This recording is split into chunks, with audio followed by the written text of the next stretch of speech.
Bantu nanjye mwongeye kwiriwa, amahoro ni amahoro mukomere cyane. Uyu munsi mbere ko dutangira ikiganiro hari gahunda tubagezeho nk'abantu bafite ikibazo cy'uburwayi butandukanye, hari abafite indwara zananiranye, ibijyanye n'amarozi, amadayimoni, imyuka mibi,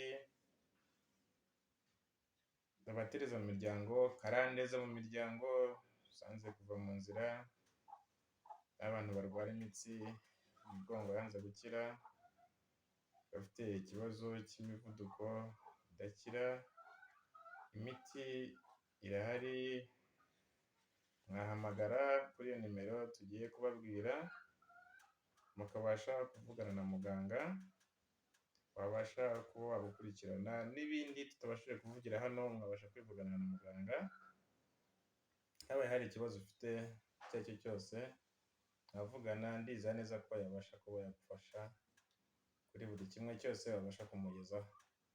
Reka tubabwire iyo nimero, muraza no kuyisanga hejuru murayibona, kuri 0788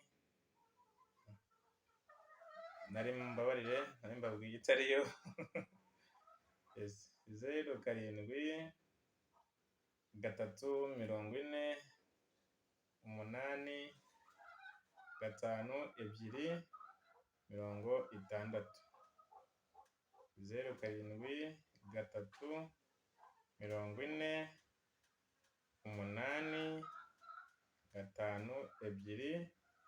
0788 iyo niyo nimero wahamagaraho ushaka kuvugana n'uriya muganga ushinzwe kuba yakurikirana ubuzima bwawe. Natwe twamubonye twamuganye ariko twabonye ashoboye cyane, buriya tushobora kuza kubagezaho n'ibikorwa bye niba ngombwa n'uburyo akora n'imikurikiranire ye.